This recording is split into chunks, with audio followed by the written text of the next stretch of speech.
Sermon du curé d'Ars du 18e dimanche après la Pentecôte sur la tiédeur. Mais parce que tu es tiède, et que tu n'es ni froid ni chaud, je vais te vomir de ma bouche. Pouvons-nous, mes frères, entendre sans frémir une telle sentence sortir de la bouche de Dieu même contre un évêque qui semblait parfaitement remplir tous les devoirs d'un digne ministre de l'Église? Sa vie était réglée, son bien n'était point dépensé mal à propos. Bien loin d'autoriser le vice, il s'y opposait au contraire fortement. Il ne donnait point de mauvais exemples et sa vie paraissait vraiment digne d'être imitée. Cependant, malgré tout cela, nous voyons que le Seigneur lui fait dire par saint Jean que s'il continuait à vivre de cette manière, il allait le rejeter, c'est-à-dire le punir et le réprouver. Oui, cet exemple est d'autant plus effrayant que beaucoup suivent la même route, vivent de la même manière et tiennent leur salut pour assurer. Hélas! Qu'est petit le nombre de ceux qui ne sont ni du côté des pécheurs déjà réprouvés aux yeux du monde, ni du nombre des élus. Dans quel chemin marchons-nous? Est-ce le droit chemin que nous suivons? Ce qui doit nous faire trembler, c'est que nous n'en savons rien. Incertitude effrayante. Essayons cependant de connaître si vous êtes assez malheureux que d'être du nombre des tièdes. Je vais vous montrer les marques par lesquelles vous le connaîtrez. Si vous êtes de ce nombre, je vous indiquerai les moyens d'en sortir. En vous parlant aujourd'hui, mes frères, de l'état épouvantable d'une âme tiède, mon dessein n'est pas de vous faire la peinture effrayante et désespérante d'une âme qui vit dans le péché mortel, sans même avoir le désir d'en sortir. Cette pauvre malheureuse n'est qu'une victime de la colère de Dieu pour notre vie. Hélas! Ces pécheurs m'écoutent, ils savent bien de qui je parle en ce moment. N'allons pas plus loin, tout ce que je dirais ne servirait qu'à les endurcir davantage. En vous parlant, mes frères, d'une âme tiède, je ne veux pas davantage vous parler de ceux qui ne font ni Pâques ni confession. Ils savent très bien que, malgré toutes leurs prières et leurs autres bonnes œuvres, ils seront perdus. Laissons-les dans leur aveuglement, puisqu'ils veulent y rester. Mais me direz-vous, tous ceux qui se confessent, qui font leur Pâques et qui communient souvent, ne seront-ils pas sauvés? Assurément, mon ami, ils ne le seront pas tous. Car si le plus grand nombre de ceux qui fréquentent les sacrements étaient sauvés, il faut bien en convenir, le nombre des élus ne serait pas aussi petit qu'il le sera. Mais cependant, reconnaissons-le, tous ceux qui auront le grand bonheur d'aller au ciel seront choisis parmi ceux qui fréquentent les sacrements, et jamais parmi ceux qui ne font ni Pâques ni confession. Ah, me direz-vous, si tous ceux qui ne font ni Pâques ni confession sont damnés, le nombre des réprouvés sera bien grand. Oui, sans doute il sera grand. Quoi que vous puissiez en dire, si vous vivez en pécheur, vous partagerez leur sort. Est-ce que cette pensée ne vous touche pas? Si vous n'êtes endurci au dernier degré, elle doit vous faire frémir et même désespérer. Hélas, mon Dieu, qu'une personne qui a perdu la foi est malheureuse. Bien loin de profiter de ces vérités, ces pauvres aveugles, au contraire, s'en moqueront. Et cependant, malgré tout ce qu'ils peuvent en dire, cela sera tel que je le dis, point de Pâques ni de confession, point de ciel ni de bonheur éternel. Ô mon Dieu, que l'aveuglement du pécheur est affreux. Je n'entends pas encore, mes frères, par une âme tiède, celui qui voudrait être au monde sans cesser d'être à Dieu. Vous le verrez un moment se prosterner devant Dieu, son Sauveur et son Maître, et à un autre moment, vous le verrez se prosterner devant le monde, son idole. Pauvre aveugle, qui tend une main au bon Dieu et l'autre au monde, qu'il appelle tous deux à son secours en promettant à chacun son cœur. Il aime le bon Dieu, du moins il voudrait l'aimer, mais il voudrait aussi plaire au monde.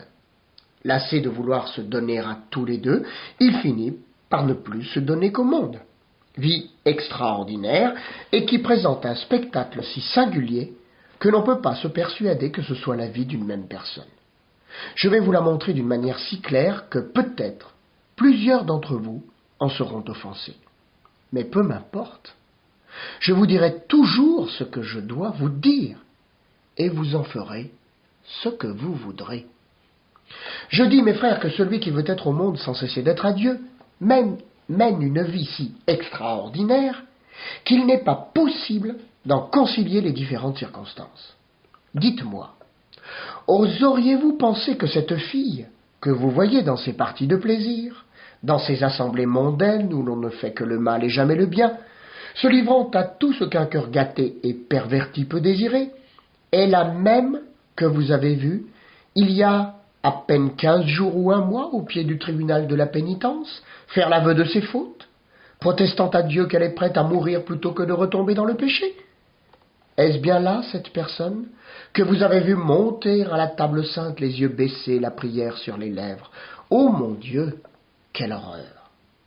Peut-on bien y penser sans mourir de compassion? Croyez-vous, mes frères, que cette mère qui, il y a 3 semaines, envoyait sa fille se confesser, en lui recommandant avec raison de penser sérieusement à ce qu'elle allait faire, et en lui donnant un chapelet ou un livre, aujourd'hui, lui dit de se rendre à une danse, à un mariage ou à des fiançailles?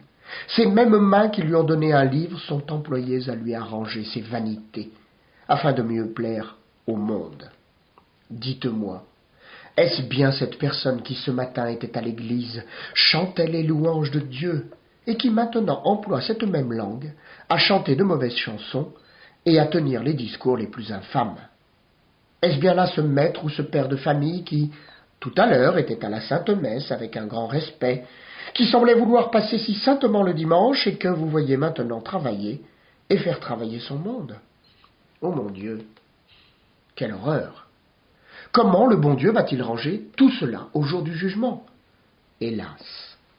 Que de chrétiens damnés! Je dis plus, mes frères, celui qui veut plaire au monde et au bon Dieu mène une vie des plus malheureuses. Vous allez le voir. Voici une personne qui fréquente les plaisirs ou qui a contracté quelque mauvaise habitude. Quelle n'est pas sa crainte quand elle remplit ses devoirs de religion, c'est-à-dire quand elle prie le bon Dieu, quand elle se confesse ou veut communier? Elle ne voudrait pas être vue de ceux avec qui elle a dansé et passé les nuits dans les cabarets, où elle s'est livrée à toutes sortes de désordres. Est-elle venue à bout de tromper son confesseur, en cachant tout ce qu'elle a fait de pire, et a-t-elle ainsi obtenu la permission de communier, ou plutôt de faire un sacrilège? Elle voudrait communier avant ou après la Sainte Messe, c'est-à-dire dans le moment où il n'y a personne. Mais elle est contente d'être vue des personnes qui sont sages, qui ignorent sa mauvaise vie, et auxquelles elle espère inspirer une bonne opinion d'elle-même. Avec les personnes de piété, elle parle de la religion. Avec les gens sans religion, elle ne parlera que des plaisirs du monde. Elle rougirait d'accomplir ses pratiques religieuses devant les compagnons ou devant les compagnes de ses débauches. Cela est si vrai qu'un jour quelqu'un m'a demandé de le faire communier à la sacristie, afin que personne ne le vît. Quelle horreur, mes frères! Peut-on y penser et ne pas frémir d'une telle conduite? Mais allons plus loin. Vous allez voir l'embarras de ces pauvres personnes qui veulent suivre le monde sans quitter le bon Dieu, du moins en apparence. Voilà les Pâques qui approchent. Il faut aller se confesser. Ce n'est pas qu'elles le désirent, ni qu'elles en sentent le besoin. Elles voudraient bien plutôt que les Pâques n'arrivassent que tous les 30 ans. Mais leurs parents tiennent encore à la pratique extérieure de la religion. Ils sont contents que leurs enfants se présentent à la sainte table et les pressent même d'aller se confesser. En cela, ils font très mal. Qu'ils prient pour eux et ne les tourmentent pas pour leur faire des sacrilèges. Hélas, ils en feront assez. Pour se délivrer de l'importunité de leurs parents, pour sauver les apparences, ces personnes se rassembleront afin de savoir à quel confesseur il faut aller pour être absoute la première ou la deuxième fois. Voilà déjà plusieurs fois, dit l'une, que les parents me tourmentent de ce que je ne vais pas me confesser. Où irons-nous? Il ne faut pas aller chez notre curé, il est trop scrupuleux, il ne fera pas faire de Pâques. Il faut aller trouver un tel. Il a passé tel et tel qui en ont bien autant commis que nous. Nous n'avons pas fait plus de mal qu'elle. Une autre dira, je t'assure que si ce n'étaient mes parents, je ne ferais point de Pâques, puisque notre catéchisme nous dit que pour faire une bonne confession, il faut quitter le péché et l'occasion du péché.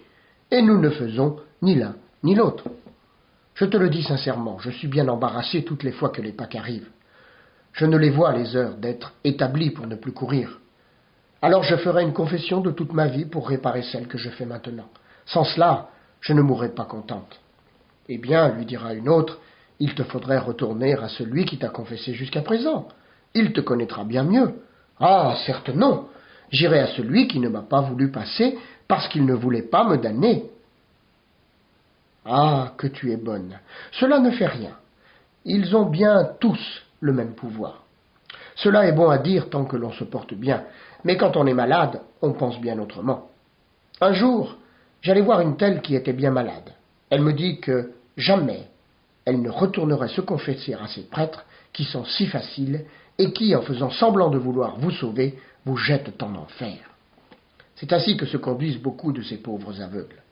Mon père, disait-elle au prêtre, je viens me confesser à vous parce que notre curé est trop scrupuleux.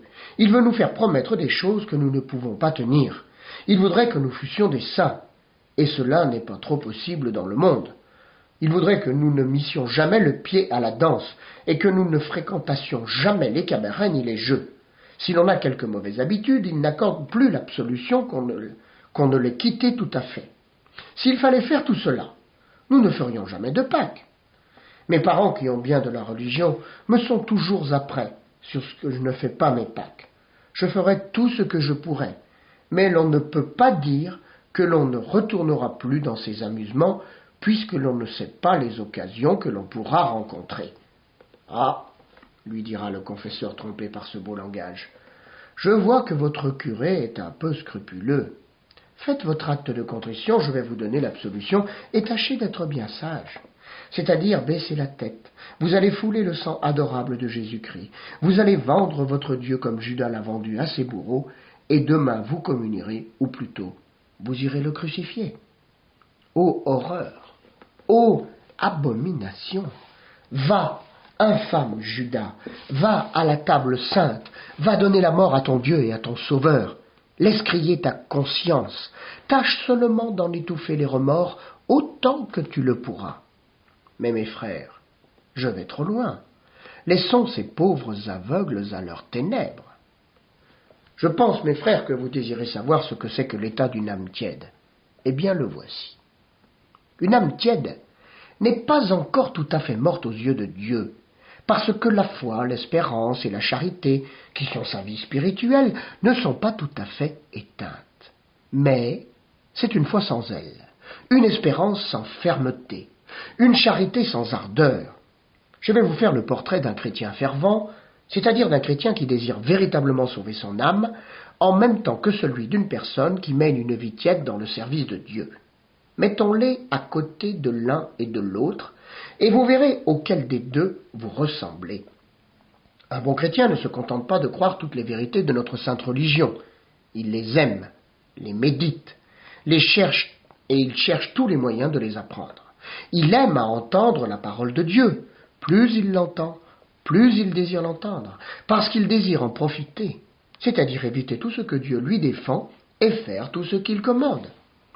Les instructions ne lui paraissent jamais trop longues, au contraire. Ces moments sont les plus heureux pour lui, puisqu'il apprend la manière dont il doit se conduire pour aller au ciel et sauver son âme. Non seulement il croit que Dieu le voit dans toutes ses actions et qu'il les jugera tout à l'heure de la mort, mais encore, il tremble toutes les fois qu'il pense qu'un jour, il faudra aller rendre compte de toute sa vie devant un Dieu qui sera sans miséricorde pour le péché. Il ne se contente pas d'y penser, de trembler, mais il travaille à se corriger chaque jour. Il ne cesse d'inventer tous les jours de nouveaux moyens pour faire pénitence. Il compte pour rien tout ce qu'il a fait jusque-là et gémit d'avoir perdu beaucoup de temps pendant lequel il aurait pu ramasser de grands trésors pour le ciel. Qu'il est différent, le chrétien qui vit dans la tiédeur. Il ne laisse pas de croire toutes les vérités que l'Église croit et enseigne, mais c'est d'une manière si faible que son cœur n'y est presque pour rien. Il ne doute pas, il est vrai que le bon Dieu le voit, qu'il est toujours en sa sainte présence, mais avec cette pensée, il n'est ni plus sage ni moins pécheur. Il tombe avec autant de facilité dans le péché que s'il ne croyait rien. Il est très persuadé que, tant qu'il vit dans cet état, il est ennemi de Dieu, mais il n'en sort pas pour cela. Il sait que Jésus-Christ a donné au sacrement de pénitence la puissance de remettre nos péchés et de nous faire croître en vertu. Il sait que ce sacrement nous accorde des grâces proportionnées aux dispositions que nous y apportons. N'importe. Même négligence, même tiédeur dans la pratique.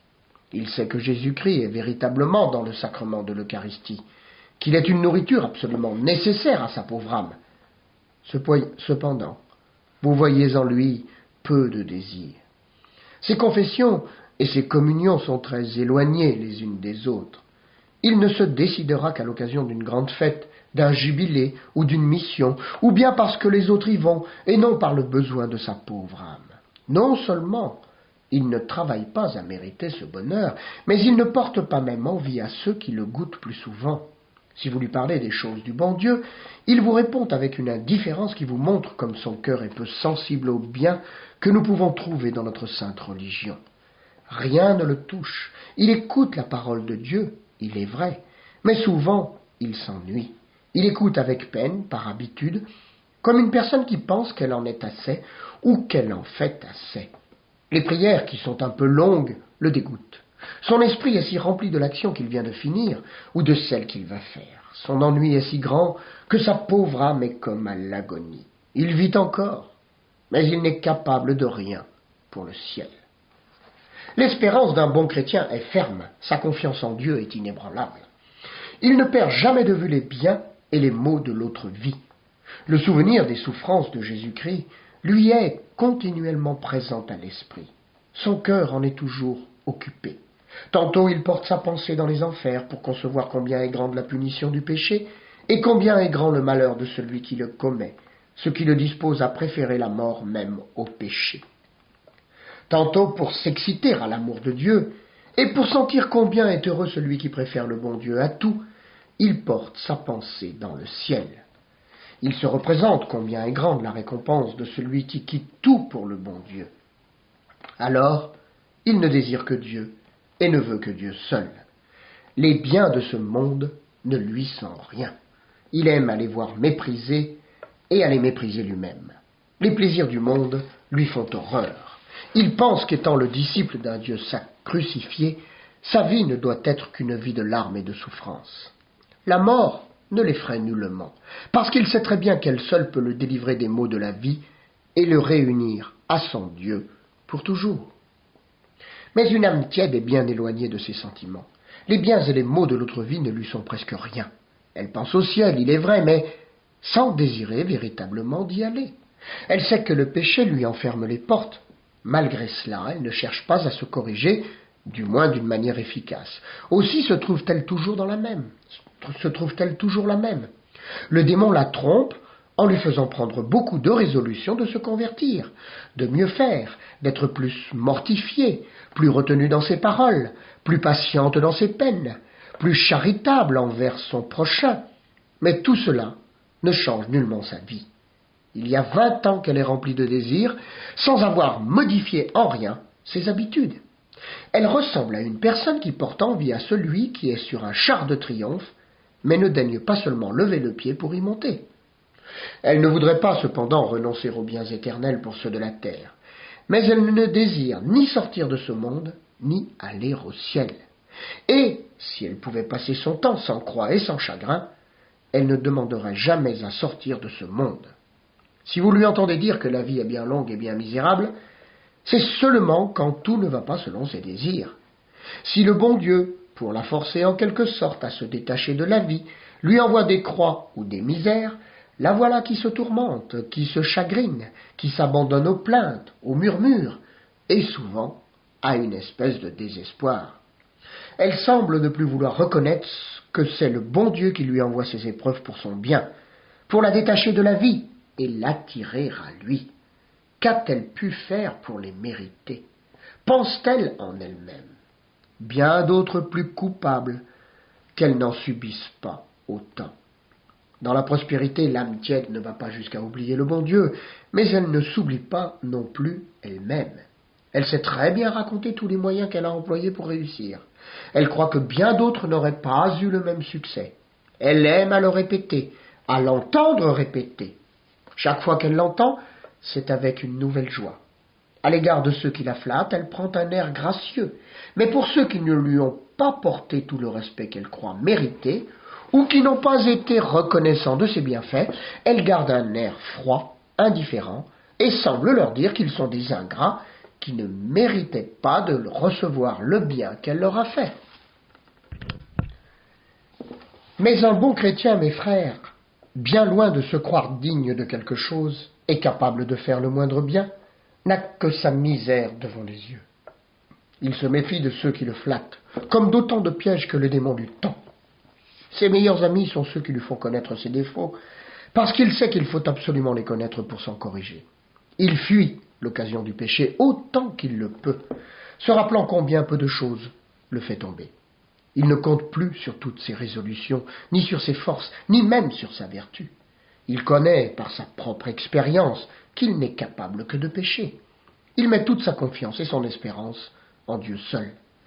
Il sait que le démon ne craint rien tant qu'une âme qui aime la prière, ce qui le porte à faire de sa vie une prière continuelle, par un entretien intime avec le bon Dieu. La pensée de Dieu lui est aussi familière que la respiration. Les élévations de son cœur vers lui sont fréquentes. Il se plaît à penser à lui comme à son Père, à son ami et à son Dieu qu'il aime, et qui désire si ardemment le rendre heureux dans ce monde, et encore plus dans l'autre. Un bon chrétien, mes frères, est rarement occupé des choses de la terre. Si vous lui en parlez, il montre autant d'indifférence que les gens du monde en témoignent quand on leur parle des biens de l'autre vie. Enfin, il fait consister son bonheur dans les croix, les afflictions, la prière, le jeûne et la pensée de la présence de Dieu. Pour une âme tiède, elle ne perd pas tout à fait, si vous le voulez, la confiance en Dieu, mais elle ne se méfie pas assez d'elle-même, quoiqu'elle s'expose assez souvent à l'occasion du péché. Elle croit toujours qu'elle ne tombera pas. Si elle vient à tomber, elle attribue sa chute au prochain et affirme qu'une autre fois, elle sera plus ferme. Celui qui aime véritablement le bon Dieu, mes frères, et qui a à cœur le salut de son âme, prend toutes les précautions possibles pour éviter l'occasion du péché. Il ne se contente pas d'éviter les grosses fautes, mais il est attentif à détruire les moindres fautes qu'il aperçoit en lui. Il regarde toujours comme un grand mal tout ce qui peut déplaire tant soit peu à Dieu, ou pour mieux dire, tout ce qui déplaît à Dieu lui déplaît. Il se regarde comme au pied d'une échelle au haut de laquelle il doit monter, et voit que pour l'atteindre, il n'a point de temps à perdre. Aussi va-t-il tous les jours de vertu en vertu jusqu'au jour de l'éternité. C'est un aigle qui fend les airs, ou plutôt, c'est un éclair qui ne perd rien de sa rapidité de l'instant où il paraît à celui où il disparaît. Oui, mes frères, voilà ce que fait une âme qui travaille pour Dieu et qui désire de le voir. Comme l'éclair, elle ne trouve ni borne ni retard avant d'être ensevelie dans le sein de son Créateur. Pourquoi notre esprit se transporte-t-il avec tant de rapidité d'un bout du monde à l'autre? C'est pour nous montrer avec quelle rapidité nous devons nous porter à Dieu par nos pensées et par nos désirs. Mais tel n'est pas l'amour de Dieu dans une âme tiède. L'on ne voit pas en elle ces désirs ardents et ces flammes brûlantes qui font surmonter tous les obstacles qui s'opposent au salut. Si je voulais, mes frères, vous peindre exactement l'état d'une âme qui vit dans la tiédeur, je vous dirais qu'elle est semblable à une tortue ou à un escargot. Elle ne marche qu'en se traînant sur la terre, et à peine la voit-on changer de place. L'amour de Dieu qu'elle ressent dans son cœur est semblable à une petite étincelle de feu cachée sous un tas de cendres. Cet amour est enveloppé de tant de pensées et de désirs terrestres que s'ils ne l'étouffent pas, ils en empêchent le progrès et l'éteignent peu à peu. L'âme tiède en vient à ce point d'être tout à fait indifférente à sa perte. Elle n'a plus qu'un amour sans tendresse, sans activité et sans force, qui la soutient à peine dans tout ce qui est essentiellement nécessaire pour être sauvée. Mais pour tout le reste, elle le regarde comme rien ou comme peu de choses. Hélas, cette pauvre âme est dans sa tiédeur, comme une personne entre deux sommeils. Elle voudrait agir, mais sa volonté est tellement molle qu'elle n'en a ni la force, ni le courage d'accomplir ses désirs. Il est vrai qu'un chrétien qui vit dans la tiédeur remplit encore assez régulièrement ses devoirs, du moins en apparence. Il fera bien tous les matins sa prière, à genoux, fréquentera bien les sacrements, tous les ans, à Pâques et même plusieurs fois l'année. Mais en tout cela, il y a tant de dégoût, de lâcheté et d'indifférence, si peu de préparation, si peu de changement dans sa manière de vivre, que l'on voit clairement qu'il ne s'acquitte de ses devoirs que par habitude et par routine, parce que c'est une fête et qu'il a l'habitude de les remplir en ce temps-là. Ces confessions et ces communions ne sont pas sacrilèges, si vous le voulez, mais ce sont des confessions et des communions sans fruit, qui, bien loin de le rendre plus parfait et plus agréable à Dieu, ne le rendent que plus coupable. Pour ces prières, Dieu seul sait comment elles sont faites, hélas, sans préparation. Le matin, ce n'est pas du bon Dieu qu'il s'occupe, ni du salut de sa pauvre âme, mais il ne pense qu'à bien travailler. Son esprit est tellement enveloppé des choses de la terre que la pensée de Dieu n'y a point de place. Il pense à ce qu'il fera pendant la journée, où il enverra ses enfants et ses domestiques, de quelle manière il s'y prendra pour activer son ouvrage. Pour faire sa prière, il se met à genoux, il est vrai, mais il ne sait ni ce qu'il veut demander au bon Dieu, ni ce qui lui est nécessaire, ni même devant qui il se trouve. Ses manières, si peu respectueuses, l'annoncent bien. C'est un pauvre qui, quoique bien misérable, ne veut rien et aime sa pauvreté. C'est un malade presque désespéré qui méprise les médecins et les remèdes et aime ses infirmités. Vous voyez cette âme tiède ne faire aucune difficulté de parler, sous le moindre prétexte, dans le cours de ses prières. Rien ne lui fait abandonner, en partie du moins, pensant qu'elle les fera à un autre moment. Veut-il offrir sa journée à Dieu, dire son bénédicité et ses grâces? Elle fait tout cela, il est vrai, mais souvent sans penser à qui elle parle. Elle ne quittera même pas son travail. Est-ce un homme? Il tournera son bonnet ou son chapeau entre ses mains, comme pour examiner s'il est bon ou mauvais, comme s'il avait dessein de le vendre. Est-ce une femme? Elle les récitera en coupant le pain de sa soupe, ou en poussant son bois au feu, ou bien en criant après ses enfants ou ses domestiques. Les distractions dans la prière ne sont pas bien volontaires, si vous le voulez. On aimerait mieux ne pas les avoir, mais parce qu'il faut se faire quelque violence pour les chasser, on les laisse aller et venir à leur gré. Une âme tiède ne travaille peut-être pas le saint jour du dimanche à des ouvrages qui paraissent défendus aux personnes qui ont un peu de religion.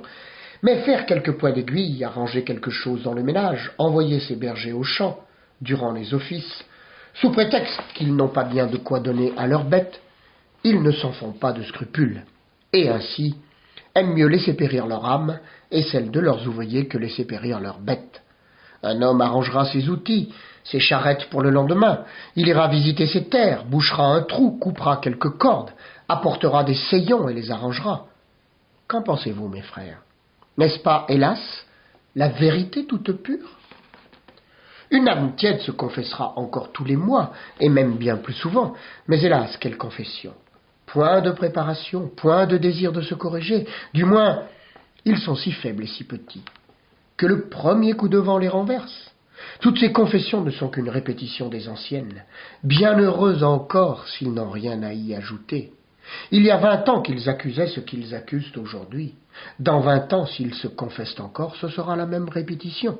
Une âme tiède ne commettra pas, si vous voulez, de gros péchés, mais une petite médisance, un mensonge, un sentiment de haine, d'aversion, de jalousie, une petite dissimulation ne lui coûte guère. Si vous ne lui portez pas du tout le respect qu'elle croit mériter, elle vous le fera bien apercevoir. Sous prétexte que l'on offense le bon Dieu, elle devrait plutôt dire parce qu'on l'offense elle-même. Il est vrai qu'elle ne laissera pas de fréquenter les sacrements, mais ses dispositions sont dignes de compassion. Le jour où elle veut recevoir son Dieu, elle passera une partie de la matinée à penser à ses affaires temporelles. Si c'est un homme, il pensera à ses marchés ou à ses ventes. Si c'est une femme, elle pensera à son ménage et à ses enfants.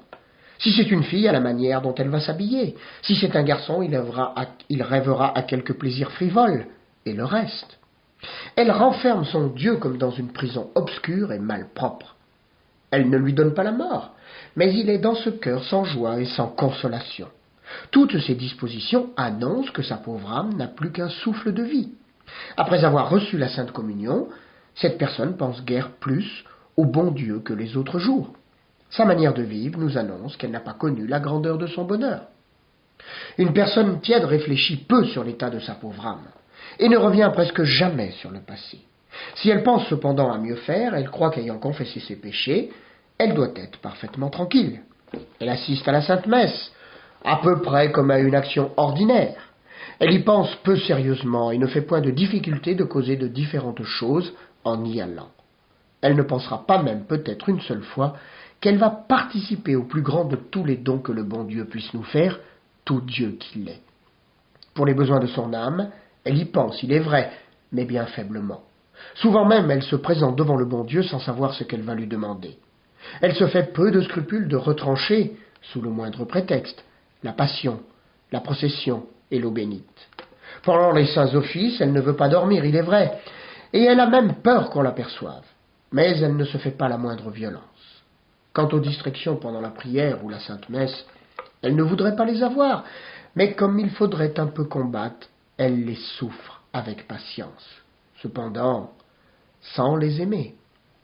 Les jours de jeûne se réduisent presque à rien, soit parce qu'on avance l'heure du repas, soit parce qu'on collationne abondamment, ce qui revient à un souper sous le prétexte que le ciel ne se prend pas par famine.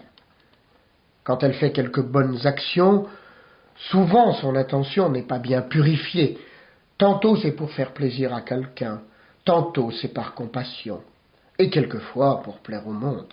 Avec eux, tout ce qui n'est pas un gros péché est assez bien. Ils aiment à faire le bien, mais ils voudraient qu'il ne leur coûtât rien, ou du moins bien peu. Ils aimeraient encore avoir les malades, mais il faudrait que les malades vinssent les voir eux-mêmes. Ils ont de quoi faire l'aumône, ils savent bien que telle personne en a besoin, mais ils attendent qu'elle vienne le leur demander, au lieu de la prévenir, ce qui rendrait leur bonne œuvre bien plus méritoire. Disons mieux, mes frères, une personne qui mène une vie tiède ne laisse pas que de faire beaucoup de bonnes œuvres, de fréquenter les sacrements, d'assister régulièrement à tous les saints offices, mais en tout cela, vous ne voyez qu'une foi faible, languissante, une espérance que la moindre épreuve renverse, un amour pour Dieu et pour le prochain qui est sans ardeur, sans plaisir. Tout ce qu'elle fait n'est pas tout à fait perdu, mais peu s'en faut. Voyez devant le bon Dieu, mes frères, de quel côté vous êtes. Du côté des pécheurs qui ont tout abandonné, qui ne pensent nullement au salut de leur pauvre âme, qui se plongent dans le péché, sans remords. Du côté des âmes justes, qui ne voient et ne cherchent que Dieu seul, qui sont toujours portées à penser mal d'elles-mêmes, et sont convaincus dès qu'on leur fait apercevoir leurs défauts, qui pensent toujours qu'elles sont 1000 fois plus misérables qu'on ne le croit, et qui comptent pour rien tout ce qu'elles ont fait jusqu'à présent. Ou bien, êtes-vous du nombre de ces âmes lâches, tièdes et indifférentes, telles que nous venons de les dépeindre? Dans quel chemin marchons-nous? Qui pourra s'assurer qu'il est ni grand pécheur ni tiède, mais qu'il est élu? Hélas, mes frères, combien semblent être de bons chrétiens aux yeux du monde, qui sont des âmes tièdes aux yeux de Dieu, qui connaît notre intérieur. Mais, me direz-vous, de quels moyens faut-il donc se servir pour sortir de cet état si malheureux? Mes frères, si vous désirez le savoir, écoutez-le bien. Néanmoins, laissez-moi vous dire encore que celui qui vit dans la tiédeur est dans un sens plus en danger que celui qui vit dans le péché mortel, et que les suites de cet état sont peut-être même plus funestes. En voici la preuve. Un pécheur qui ne fait point de Pâques, ou qui a des habitudes mauvaises et criminelles, gémit de temps en temps sur son état dans lequel il est résolu de ne pas mourir. Il désire même en sortir, et il le fera probablement un jour. Mais une âme qui vit dans la tiédeur ne pense nullement à en sortir, parce qu'elle croit qu'elle est bien avec le bon Dieu. Que conclure de tout cela? Le voici, mes frères. Cette âme tiède devient un objet insipide, fade et dégoûtant aux yeux de Dieu, qui finit par la vomir de sa bouche, c'est-à-dire qu'il la maudit et la réprouve. Ô mon Dieu, que cet état perd des âmes! Veut-on faire sortir une âme tiède de son état? Elle répond qu'elle ne veut pas être une sainte, que pourvu qu'elle aille au ciel, c'est assez. Vous ne voulez pas être une sainte, dites-vous, mais il n'y a que les saints qui vont au ciel. Ou être un saint, ou être un réprouvé. Il n'y a point de milieu. Voulez-vous sortir de la tiédeur, mes frères? Transportez-vous de temps en temps à la porte des abîmes, où l'on entend les cris et les hurlements des réprouvés, et vous vous formerez une idée des tourments qu'ils endurent, pour avoir vécu avec tiédeur et négligence dans l'affaire de leur salut. Portez votre pensée dans le ciel, et voyez quelle est la gloire des saints pour avoir combattu et s'être fait violence pendant qu'ils étaient sur la terre. Transportez-vous, mes frères, dans le fond des forêts, et vous y trouverez ces multitudes de saints qui ont passé 50, 70 ans à pleurer leurs péchés dans toutes les rigueurs de la pénitence. Voyez, mes frères, ce qu'ils ont fait pour mériter le ciel. Voyez quel respect ils avaient de la présence de Dieu, quelle dévotion dans leurs prières qui duraient toute leur vie. Ils avaient abandonné leurs biens, leurs parents et leurs amis pour ne plus penser qu'à Dieu seul. Voyez leur courage à combattre les tentations du démon. Voyez le zèle et l'empressement de ceux qui étaient renfermés dans les monastères à se rendre dignes de s'approcher souvent des sacrements. Voyez leur plaisir à pardonner et à faire du bien à tous ceux qui les persécutaient, qui leur voulaient et leur disaient du mal. Voyez leur humilité, leur mépris d'eux-mêmes, et leur bonheur à se voir méprisés, et combien ils craignaient d'être loués et estimés du monde. Voyez avec quelle attention ils évitaient les plus petits péchés, et que de larmes ils ont versé sur leurs péchés passés. Voyez leur pureté d'intention dans toutes leurs bonnes œuvres. Ils n'avaient en vue que Dieu seul, et désiraient ne plaire qu'à Dieu seul. Que vous dirais-je encore ? Voyez ces foules de martyrs, qui ne peuvent se rassasier de souffrance, qui montent sur les échafauds avec plus de joie que les rois sur leur trône. Concluons, mes frères. Il n'y a point d'état plus à craindre que celui d'une personne qui vit dans la tiédeur, parce qu'un grand pécheur se convertira plus tôt qu'une personne tiède. Demandons au bon Dieu de tout notre cœur, si nous sommes dans cet état, de nous faire la grâce d'en sortir, afin de prendre la route que tous les saints ont prise pour arriver au bonheur dont ils jouissent. C'est ce que je vous souhaite.